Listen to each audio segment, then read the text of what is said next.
الله سبحانك ربي سبحانك سبحانك ما أعظم شانك. Alhamdulillah, wassalatu wassalamu ala rasulillah. Assalamu alaikum warahmatullahi wabarakatuh. Waalaikumsalam warahmatullahi wabarakatuh. Sa pagpapatuloy po ng ating paksa na pinamagatan nating ang wastong paniniwala tungkol sa Diyos, ay atin po ngayong pagtutuunan ng pansin ang ilan pang mga bagay-bagay na may kinalaman sa Diyos. Ang kaalamang ito ay napakahalaga na ito po ay ating mababasa sa Al-Baqarah chapter 2 and the verse is 255 na amin po munang babasahin sa inyo sa wikang orihinal na Arabic. Ustad. Bismillahirrahmanirrahim. Allahu la ilaha illa huwal hayyul qayyum. La ta'khudhuhu sinatun wa la nawm. Lahu ma fis samawati wa ma fil ard. من ذا الذي يصفه عنده إلا بإذنه يعلم ما بين أيديهم وما خلفهم ولا يحيطون بشيء من علمه إلا بما شاء وسع كرسي السماوات والأرض ولا يعوده حفظهما وهو العلي العظيم. Sa Tagalog, Ustad? Maganda sa panig naman ng mga televiewers natin na hindi nakakaintindi ng Arabic, ay babasahin po natin sa pagkakaliwat sa Ingles. Ganito po ang sinasabi. Allah, La ilaha illa huwa. None has the right to be worshipped but He. Al-Hayyul Qayyum. The ever-living, the one who sustains and protects all that exists. Neither slumber nor sleep overtakes Him. To Him belongs whatever is in the heavens and whatever is on the earth. Who is He that can intercede with Him except with His permission? He knows what happens to them in this world and what will happen to them in the hereafter. And they will never compass anything of His knowledge except that which He wills. His kursi extends over the heavens and the earth, and He feels no fatigue in guarding and preserving them. And He is the Most High, the Most Great. Ang kahulugan, Ustad, yan ay isang salitang Amerikano. Pwede bang ibigyan mo siya ng kahulugan sa Tagalog? Yan, napakahalaga yan para sa ating mga kababayan na mga hindi rin bihasa sa wikang Ingles. Dito po ay nililinaw sa bawat isa sa atin na ang pinaka-Diyos na dapat lamang kilalanin, sambahin ay walang iba kundi si Allah, na siya ay lagi nabubuhay at siya ang lagi nang nagbibigay ng pangangailangan ng lahat ng mga umiiral. Siya ay hindi kailanman nakakatulog. No? Hindi natutulog. Ang Diyos ay hindi natutulog. Ustad, kontrary yan nagpahinga sa Biblia. Yung dati akong Seventh-day Adventist, ang Diyos ay nagpahinga. Nagpahinga. Ewan ko kung imagine. Tsaka narinig pa akong awit, Ustad, na sabi, natutulog ba ang Diyos? Ay, bawal yun sa Islam. Pag ganun kanta. At ang Diyos pa, kung mabasa natin sa Biblia, Ustad, Genesis chapter 6, verse 6, and God repented that He had made man on earth. Nagsisi pa. Pagpatuloy mo ngayon sa Tagalog, Ustad. Yan ang katangian ng tao, hindi sa Diyos yun. So lahat anya ng mga bagay ay nagmula sa Kanya, maging ang kalangitan at ang kalupaan, at hindi anya siya nangangailangan ng sino mang mamamagitan sa Kanya kung wala siyang pahintulong. Ibig sabihin, Ustad, yung mga nilikha, yung bagay-bagay na kita natin, nagmula sa Kanya. Sa Kanya lahat yun. Sa Kanya lahat. Lahat ng mga nasa kalangitan at nasa kalupaan. Paano yung Diyos ngayon na pag ang Diyos ay sabihin natin na isang tao, nangailangan siya ng lupa, nangailangan siya ng araw, nangailangan siya ng mundo. Pero ang Diyos nga ating sinasamba nga si Allah, ay wala siyang pangangailangan. Ang lahat ng bagay ay galing sa Kanya. Galing sa Kanya lahat. Ustad, pero may kwan dito nga ibang mga relihiyon, sabi nila, ang Allah daw, ito ay Diyos ng mga pagano. Ito ang sinasabi nila. Kasi hindi naman nila alam kung sino si Allah, yung mga Pilipino, karamihan. Dito sa gitnang silangan, Ustad, walang God dito. Kasi walang Amerikano eh. Oo. Sa kapanahon na nila, God, absent. Absent. The word God or the name God was absent during the time of the prophet. Diyos. Espanyol yan, Ustad. Wala din dito yun. Wala din dito sa gitnang silangan. Mula kay Adan hanggang kay Jesucristo, kay Prophet Muhammad sallallahu alaihi wasallam, peace be upon them all. There is no word God or Dios because there were no Spaniards during the time. And God also. Mas lalo na, Ustad, na Ginoo. Ginoong Diyos. Panginoon. Wala rin dahil walang Tagalog dito. Ginoo, Bisaya. Ginoo, Bisaya. Bisaya. Tagalog din, di ba? Ginoo. Panginoon. Ustad, ang tanong, kung hindi Diyos ang Panginoon dito sa gitnang silangan, kung hindi God, kung hindi Panginoon, anong tawag nila sa Diyos sa gitnang silangan? Di Allah. Allah. So, mga kapatid, actually, kung nakapunta lang kayo ng gitnang silangan, kung saan po itong lugar ni Jesucristo, supposing yung sinabi Damascus, sa Jordan, nabautismuhan si Jesucristo, ano pa, dito sa gitnang silangan, Ustad, pag sinabi mong Diyos, hindi nila alam. Lalo na pag sabi ng Panginoon is anta muskila, ha? Pag sabi ng Panginoon is hada, is Panginoon. Pagagalitan ka sa taga rito. Pag sabi mong God is hada. Ano mo Ameriki, ha? O English. Dito sa gitnang silangan, walang God. There is no God in the Middle East. There is no Diyos in the Middle East. There is no Panginoon because those languages were absent during the time of Prophet Hindi Muhammad pa existido yung lingwahe na yun. Wala pa yun. Wala pa. Yun yung stand.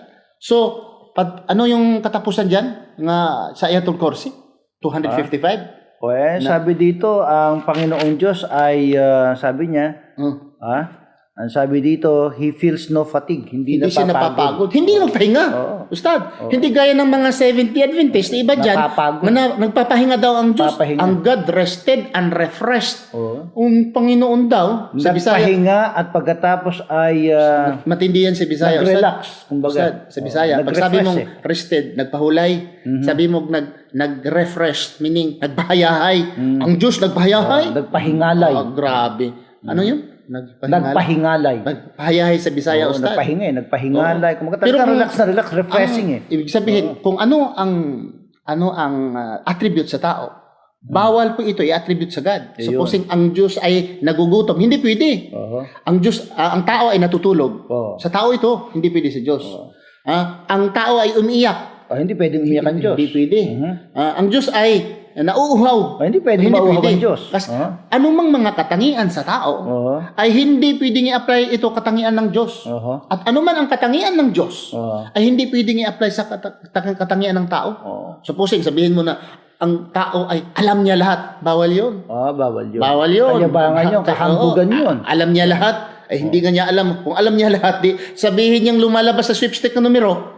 Yung numero ng sweepstake or yung ito bawal naman ang pustahan pala sa sorry pala. Huwag kayong bawal sa Muslim, ha. At saka kung ang kaalaman ng pag-uusapan, katulad nga ng binasa natin ng mga naunang episode natin, ang kaalaman katulad lang patak ng ang sa hadith yan, sa hadith Qudsi, Ustad, na ang kaalaman ng tao ay para lang yung isang tuka, yung tapos tulo sa dagat, isang patak lang. Yun ang kaalaman lang ng tao. Patak. Tulo, Bisaya ba yung tulo? Bisaya, sige. So, kasi iba dating sa mga Tagalog, linawin natin. Pasensya kayo. Baka iba dating, sige. So, isang patak. Itong salita sa natin. Sa Bisaya, tulo. Anong tulo? So, ganito, Ustad, tandaan natin, huwag niyong kalimutan mga kapatid, na ang Panginoon, kung ano man ang katangian ng tao, ay hindi pwedeng i-apply sa Panginoon, vice versa. At Ustad, kung babasahin mo sa Biblia, Ustad, meron akong isisingit dito, nga katawa-tawa. Sige nga, anong nasa Biblia? Iba naman din sa Bisaya, pag sabi mong isingit, Ustad. Sige. Sa Bisaya, pag sabi mong singit, iba naman. Okay? Hindi, okay lang sa Tagalog yung isingit. Singit sa Tagalog. Okay lang. Kasi sabi ko, singit. Ganito, Ustad, ang sa Biblia. Sige. Okay? Sa Judges 1:19. Pakibasa nga, Ustad. Judges, maghuhukom baga sa Biblia. Sige lang, Ustad. Okay. Maghuhukom. Judges. Chapter 1, verse 19. Kung ano po, babasahin natin. Alam ko naman, pero babasahin natin sa Biblia. Baka sabi nyo, gawa-gawa lamang. Judges. Ustad. Sa mga hukom. Asa naman yung King James Version, Ustad? Judges Ito Ang po. basahin mo.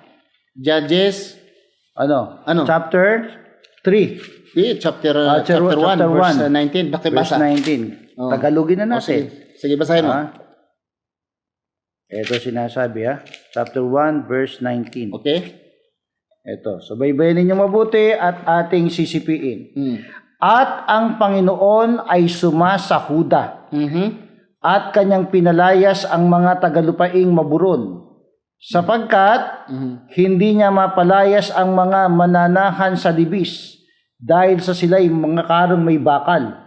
Okay, may bakal. Mm. So with Judah, ako with Judah, God with Judah sa English Ustad, God with Judah. Pero hindi will not able to push because they have iron of chariots. Oh. Nga may karwahe sila ng mga bakal. Oho. Na ang Diyos, hindi nila natalo ang kanilang kalaban ni Judah, kasama pa ang Diyos. Oh. Ang Diyos at ang si Judah, kasama. Nagsama tapos hindi pa. Sa pwersa nila ay hindi nila pwedeng maitapon ang hindi na mapaalis dahil may mga karwaheng bakal. Oo. So ito po ay katawa-tawa, hindi po kami maniniwala na ganito po ang Diyos na hindi niya kaya ang bagay na kanyang gugustuhin. Ang Diyos po sa salita lamang sa pagsabi niya kun fayakun.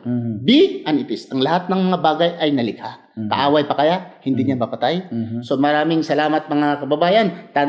Subaybayan ninyo ang pang-apat na episode. Ito po ay pangatlong episode ngayon. Pangatlo na tayo. Okay. So subaybayan lang ninyo po ang pang-apat na episode. Subhanakallah, Allahumma bihamdika, asyhadu an la ilaha illa anta, astaghfiruka wa atubu ilaik. Assalamu alaikum wa rahmatullahi ta'ala wa barakatuh. سبحانك ربي سبحانك سبحانك ما أعظم شانك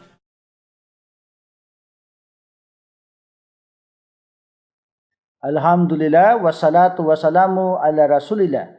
Assalamu alaikum warahmatullahi wabarakatuh.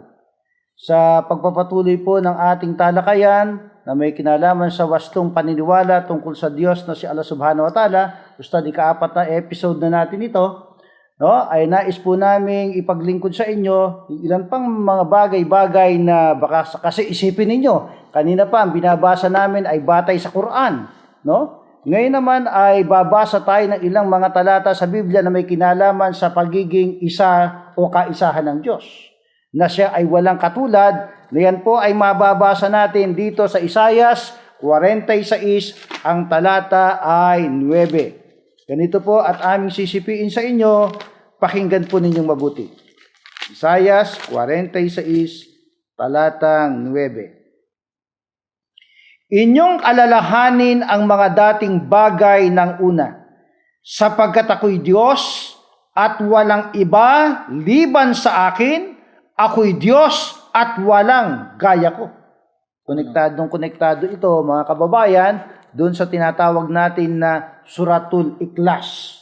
No? Kul wallahu ahad, Allahus samad, lam yalid, walam yulad, walam yakullahu kufuwan ahad.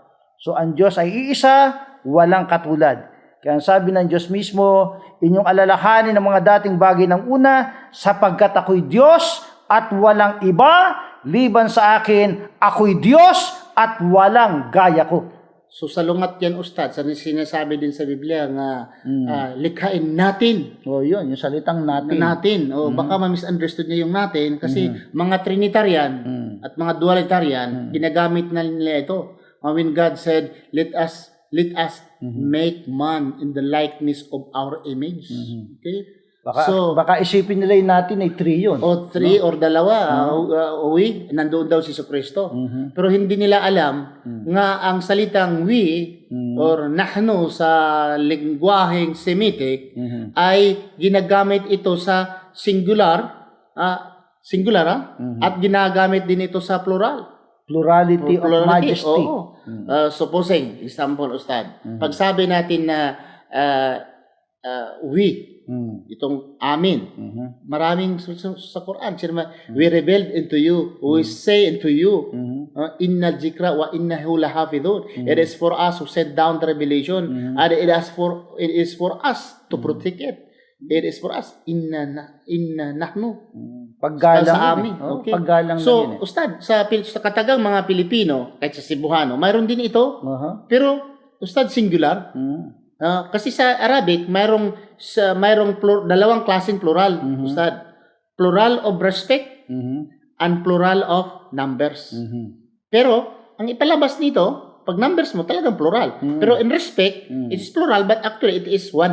One. For example, Ustad, para maintindihan natin mga kababayan natin mga Pilipino, pag nag-ring yung telepono mo, anong isasagot mo? Sino po sila? Sino po ba sila? Hello? Sino po sila? Isa lang naman yung tumatawag.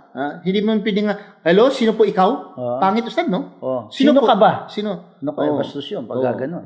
Ustad, meron pang kumusta ang ating hanap buhay?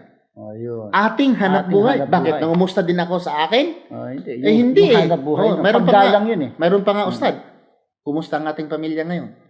Bakit? Ang misis mo, mamisis ko? Hindi pwede. Hindi nun. Kumusta ang ating pamilya ngayon, di ba? Ang ibig ko sabihin, pamilya mo, hindi kasama ang pamilya ko. Di ba ba? At saka pagka dito, bumabasa tayo, ang sabi ko nga basahin po natin. Pero kasama ba kayong bumabasa? ako nang bumabasa. Ikaw lang bumasa. Natin. So yung tandaan natin, kapatid, nga ang salitang natin ay sa lingwahe, especially dito sa Middle East, tandaan natin, may dalawang klaseng plural. Plural of respect and plural of numbers. Dahil very clear sa Ustad, nga si Kristo nagtuturo na isa lang ang Diyos. Basa nga, Marcos 12:29. Ito, very clear na ito. Ito, alam na alam ito ng lahat kaya lang hindi nila napansin Pakibasa. Sa Marcos 12, ang talata ay 29. Ito pa sinasabi. Sumagot si Jesus, ang Pangulo ay, pakinggan mo o Israel, ang Panginoon nating Diyos, ang Panginoon ay iisa. Si Jesus mismo nagsabi na isa lang ang ating Ahad talaga. ang Diyos, wala nang iba. It's very clear, Ustad, sa Biblia naman, dagdag pa sa Biblia. Mababasa natin ito sa Juan 20, versikulo pakibasa, versikulo 17. Juan 20. Juan 20:17. 17. Ito Pakibasa sa Tagalog. Sinabi sa kanya ni Jesus, huwag mo akong hipuin, sapagkat hindi pa ako nakakakyat sa Ama. Ngunit pumaroon ka sa aking mga kapatid, at sabihin mo sa kanila, aakyat ako sa aking Ama, at inyong Ama, Aking Ama, inyong Ama. at aking Diyos, at inyong Diyos. Aking Diyos, inyong Diyos. Hindi sinasabi na, kami ay Diyos. Aakyat kami. Yung sabi, samba kayo, kami ang Diyos. Sa aking Diyos, inyong Diyos. Inyong Diyos. Ibig pa lang sabihin talaga, Ustad, ay si Kristo talaga ay may Diyos siya. May Diyos siya. Yung namatay nga siya, Ustad, sa Biblia, kung yung namatay na siya, anong sinisigaw niya? Yung Sabi niya, Eli, Eli. Ili. Soriano? Lama sabaktani. Ili. O baka Ang pangalan, magalit sa atin si Ustad. si Eli Soriano, pasintabi. Kasi kung sa Mateo, babasa natin ito sa Mateo 27:46, pakibasa nga, Ustad. 27:46. Kung ano ba talaga si Kristo? Sinisigaw niya, Ili. Soriano, mang karugtong yan, Ustad. Baka mapagkamalan Kabasa nga. 27:46. Okay. At nang malapit ng oras na ikasyam ay sumigaw si Jesus ng malakas na tinig na sinasabi, Eli, Eli, lama sabaktani. Sama katwid bagay, Diyos ko, bakit mo ako pinabayaan? Si Kristo talaga, ito matawag na sa kanyang Diyos. Very clear, nga may Diyos po siya. Meron. Ustad, sa salitang sa mga nag-eskwela ng mga criminology, Ustad, yung taong malapit na mamatay, hindi nagsisinungaling. So, tinatawag ito antemortem, Ustad. Antemortem, the last utterance of a dying person. Kahit nga masamang tao, pagka mamamatay na, magsasabi na ng totoo. That's why tinatawag nitong antemortem, a statement of a dying person. Acceptable ito, Ustad, as an evidence. Sa korte. Supposing naabutan mo ako, Ustad. Sabi ko, sinaksak ako, hindi binaril. Sabi ko, ang pulis kasi, pag Ustad, mayroong aksidente, binaril o sinaksak. Pag may pulis, ang una, sinong gumawa nito? Yan ang unang tanong, Ustad. Hindi pa ngayon nga, anong edad mo? Anong pangalan mo? Hindi. Mamatay na, tatanong pa edad. Ang unang tanong sa pulis, sinong gumawa nito? Ayun. Hindi niya sabihin nga, anong edad mo, taga saan ka? Hindi yun. Anong pangalan mo? Pag sinabi niya, Ustad, pag sinabi niya, sinong bumaril sa'yo? Pag sinasabi ko, Puti. Patay. Kuti. Hindi na mag-study na patay ako no, Kuti. Ay titingnan lang yun. Sino ba yung mga kaibigan nito ni Kuti? Ano ba? patay. Ito, si Kuti. Hindi lang Kuti nga populutin yung mga Kuti. Studihan mo na kung sino yung related. So, yung tandaan natin, Ustad. Kung si Jesus, sa in dying statement, hindi naman tayo naniwala talagang namatay siya sa Biblia. At saka kahit na hindi pa mamamatay, talaga naman hindi naman tayo naniniwalang hindi namatay tayo siya. maniwala. Pero kapag kasi Jesus ang nagsabi, talagang maasahan natin. Ustad, sandali lang ha. Sige, May sisingit ako dito. Sige. Kapatid, hindi po kami mga Muslim naniniwala nga namatay si Kristo. Yun. Baka Linawin natin yan. misunderstood kami ng mga kababayan namin, lalo na sa mga Muslim. Ano ba yung si Ibrahim at si Ustad? Hindi mo lang siguro Mukhang pag-aaral. hindi Sa namin. Quran po, very clear, mga kapatid. Wa ma kataluhu wa ma salabu. Wala siya napatay, at wala rin siya naipako sa cross. Very clear dito sa Quran. Ang ating foundation, si Kristo, paniniwala natin, hindi siya napako, hindi siya namatay. Pero pinapahintulutan lang natin ang Biblia, babasahin for the sake of arguments. Yun lang. Okay. At saka kaya pinaniniwalaan natin si Jesus kapag nagsalita sapagkat meron siyang katangian . Ito katangian niya pagka siya nagsalita. Ito sa unang Pedro 2:21 hanggang 22. Ang sabi, sapagkat sa ganitong bagay kayo tinawag, sapagkat si Kristo man ay nagbata dahil sa inyo, na kayo iniwanan ng halimbawa upang kayo magsisunod sa mga hakbang niya, na siya'y hindi nagkasala o kinasumpungan man ng daya ang kanyang bibig. Kaya lahat ng sasalitain niya, paniniwalaan mo. Ganun siya katotoo kapag ka nagsalita. Sapagkat siya isang banal na propeta at sugo ni Allah subhanahu wa ta'ala. Kaya pagka sinabi niya kung sino ang Diyos, paniniwalaan natin yon. Kung sinabi niya ganitong kautusan, paniniwalaan natin yon. Ustad, what is very shocking, si Kristo mismo nagsabi, Matthew 7:22, sabi ni Kristo, many of that day, meaning the last hour, the judgment day, or malapit na matapos ang mundo, many of that day will say, Lord, Lord, did we not prophesy in thy name? And in thy name we cast out demons, and in thy name we do great miracles. And I prophesy into them, I will say to them, get out from me, you evildoers. Sinong sinasabihan ng evildoers? Yung tumatawag kay Kristo, Lord, Lord, did we not prophesy in thy name? Lord, Lord, did we not do great miracles? In thy name? Ustad, ang tumatawag ng Lord, mga Muslim ba? Tumatawag kay Kristo, mga Muslim? Hindi.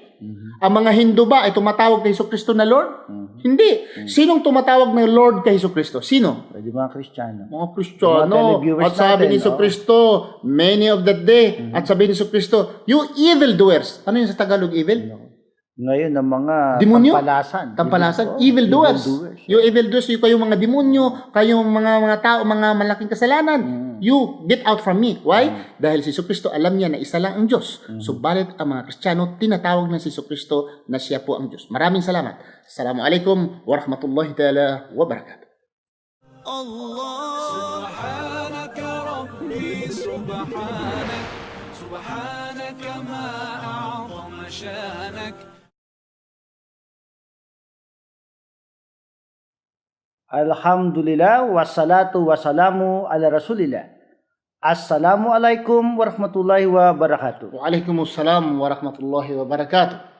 Mga kapatid sa Islam, gayon din naman mga pinagpipitaganan naming mga televiewers na mga Kristiyano sa iba't ibang panig ng daigdig. Narito po kami ngayon muli ni Ustad Ibrahim Romas upang ipagpatuloy ang ating talakayan sa paksang pinamagatang ang wastong paniniwala tungkol sa Diyos na si Allah subhanahu wa ta'ala.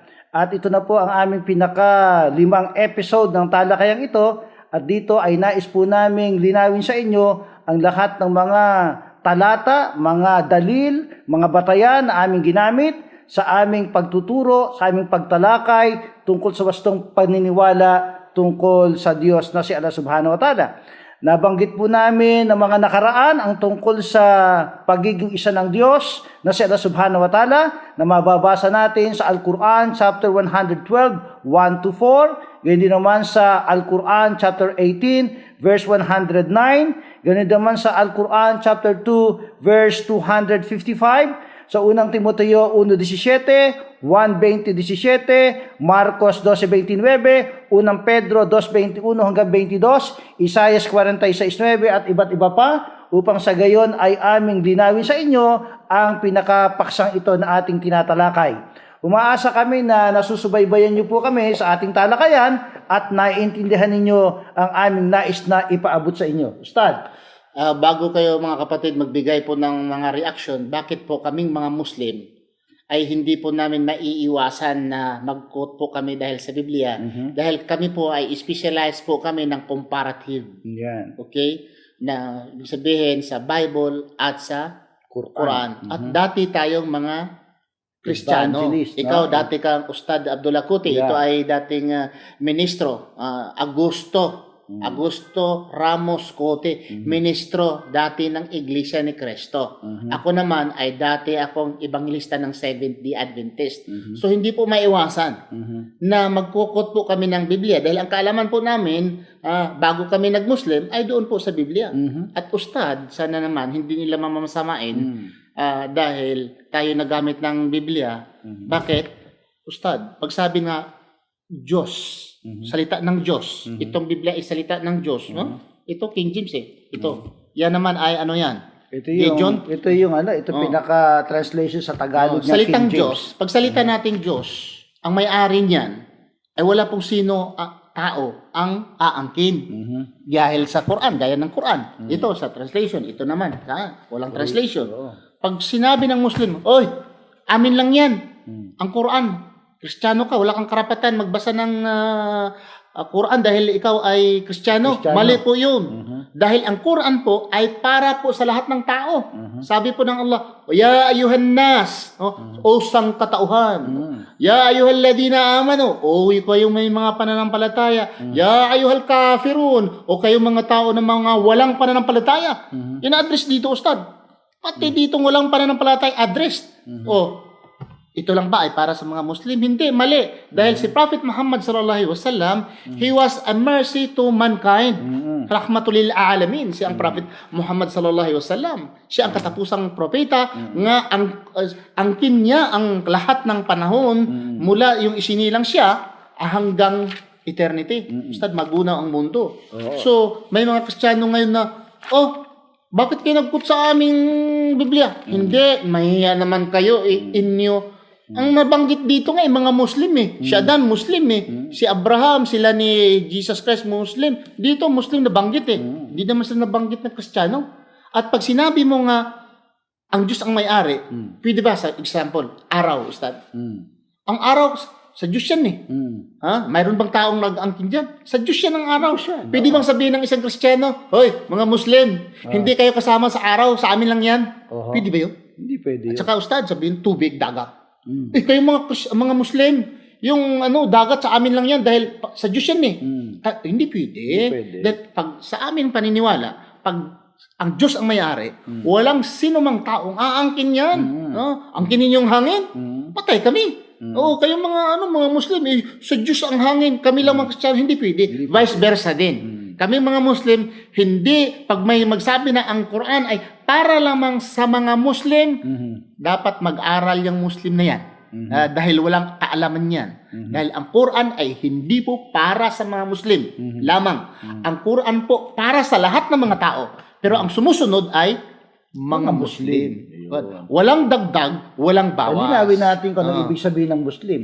So ang Muslim, ang ibig sabihin ng Muslim, nilikha na sumusunod sa kagustuhan ni Allah. Nilikha. So, sa tao naman, maraming nilikha yung sumusunod Mga planeta. Lumikha niya. Si Allah, sumusunod sa kanya. Ang araw, ang lumikha, si Allah. Muslim. Pero I was talking about human being. A person who is submitting himself and following Allah's orders, then he is called Muslim. At balik naman tayo sa ating topic dahil summary ito, Ustad. Ang summary dito ay ang ating paksa ay tungkol po sa tamang sa wastong paniniwala tungkol sa Diyos na siya subhanahu wa ta'ala. Na tandaan natin, ang Diyos sa mga Muslim sinasamba, walang tatay, walang lulo, walang nanay, walang anak, walang pamangkin. Walang pamangkin. Isa lang siya. Kasi pag sabi natin, Ustad, na ang Diyos ay may anak. Pag sabi natin na ang Diyos ay may anak, Ang Diyos walang anak. Di may kamag-anak ang Diyos. Oo. Ha? May pamangkin. Mm-mm. Kasi mag-anak, may pamangkin. Bawal po yun sa Islam. Magkakaroon ng apo yan. Oh. So tayong mga Muslim, naniniwala po tayo. Pag sabi natin, La ilaha illallah. Nang ibig sabihin, la. Wala nang iba. La. Ilaha. Wala nang ibang Diyos. Maliban lamang kay Allah. Allah. Subhanahu wa ta'ala. Wahdahu la sharika la. Walang pareho sa kanya. Sabi naman ng Allah sa Quran, Laisa kamithli shay. Wa huwa samiul basir. Ang Allah ang nakakarinig at ang nakakita sa lahat. Siya Allah. Laisa kamithli shay. Walang nakapareho sa kanya. So hindi pwedeng sabihin natin, ang galing nito parang Diyos. Kasalanan 'yan.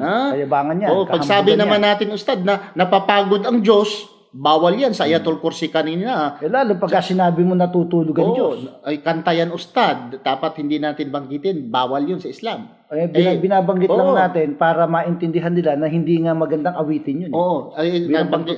Banggit mo naman yung awit, Ustad. Dapat tayong mga Muslim, isisingit ko lang ito, mga kapatid. Pag umaawit kayo sa Islam, yung tinatawag nga nasyid, okay? Silibahin natin na to reach the unreachable star. Naku, mali Hindi, yun. Mali yun. Shirk yun. Unreachable star eh. To fight the unbeatable foe. The unbeatable foe. Lahat kayang hindi pwede yan, Ustad. Pupulutin ko ang mga bituin. Bawal yun. Panalita na yan. Walang makapulot sa bituin. Ang liit-liit mo. Pupulutin mong bituin. Ikaw ang aking sinasamba kita. Bawal yun, Ustad. Kung kakanta. Hindi yung Baka kanta, kumanta Ustad. ka, inaawat lang kita. Baka kasi... Sasamba. Bawal yun na kanta. Pag mga Muslim ay sumasamba, kumakanta kayo ng ganyan, sinasamba kita, bawal yun, haram. Baka gustong pasarapin yung nililigawan, kaya sinasamba kita, binobola yun. Yung sabihin pa nila na ikaw ang walang kamatayan, ang pagmamahal ko sa iyo ay walang kamatayan, mali yan, Ustad. Dahil namatay ka na, di patay na yung pag-ibig mo. Pag sinasabi mo, ang pagmamahal ko sa iyo ay walang kamatayan, mali yan. Dahil mamatay ka na eh. Tsaka sabihin pa ng iba na, you are my everything. Bawal yun sa Islam. So, shirk yun. Tandaan natin ang tinatawag na shirk. Dahil ang opposite ni Ustad, pag ang antonyms nito, pag sabi natin, God is one, may antonyms yan eh. Ang kontra niyan, tinatawag na shirk. Shirk na naniniwala ka sa ibang... Pagka itinambal mo. Kung mayroon mang mga Muslim, Ustad, na ang iba ang kanilang sinasamba, hindi yun sumusunod sa Quran. Sabi nga ni Prophet Muhammad sallallahu alaihi wasallam, yung mga anya nagsasabing sila yung Muslim, pero hindi sumusunod sa aking mga kaaralan, wala anya sila sa relihiyong ito. Dapat tayong mga Muslim, or sabihin natin tayong mga tao in general, kasi tinatawag na Muslim, hindi naman lang yung mga habang balbas eh. Okay? Hindi naman lang na gumagamit nito eh. At lalo na yung mga Muslim, hindi lang taga Mindanao. Pag sabi nating Muslim, Ustad, may Muslim na Chinese, Amerikano, Japanese, Cebuano. Ano ka? Ilonggo? Tagalog ka. So, ganun lang po mga kapatid. Na pag sabi natin na ang Diyos nga si Allah, dapat sambahin kahit anong lahi, kahit anong tribo. Pag sumusunod ka sa batas ni Allah, tinawag po ikaw na Muslim. At ang sinasamba ay si Allah. Kahit si Kristo, sabi niya, Allah lama sabaktani sa Biblia. Pero Ustad, twisted into ili-ili. Ginawang ili-ili sa Mateo. Ginawa naman sa Marcos, iloy-iloy. Naging ilonggo si Kristo. Instead na Allah. Pinipihit nila eh. Kasi kung sabihin ni Kristo na Allah, because Jesus Christ was born in the Middle East. Therefore, the God of the Middle East is Allah. Tapos sinabi nila doon, ili, sa Bisaya ba, gilubag ba? Gilubag, Ustad, para hindi man lang malalaman mga katotohanan. Diyos ay Allah. At binanggit Isu Kristo. Bakit? May Diyos ba na ili? Sa mundo ngayon. Mayroon lang ili, Ustad, Suryano. Pero hindi Diyos. Sumisikat si Suryano. Ili. Yan ang katotohanan, Ustad. Pag sinabi mo, Iloy naman, Ustad, Ilonggo yun. Iloy nga ahaw, Iloy. Pag sabi mong Iloy, Ilonggo yun. Nanay ang ibig sabihin. I don't believe Jesus Christ was an Ilonggo. So mga kapatid, tandaan natin, La ilaha illallah. Walang ibang sambahin na Diyos maliban lamang kay Allah. So maraming salamat mga kapatid. Itong pang-apat na episode, panglima na episode, katapusang episode na ito, kung kayo may mga reaction, mga katanungan, tingnan nyo sa screen kung saan kayo magpadala ng inyong mga reaction o mga katanungan. Subhanakallah, Allahumma bihamdika, asyhadu an la ilaha illa anta, astaghfiruka wa atubu ilaik. Assalamu alaikum wa rahmatullahi ta'ala wa barakatuh.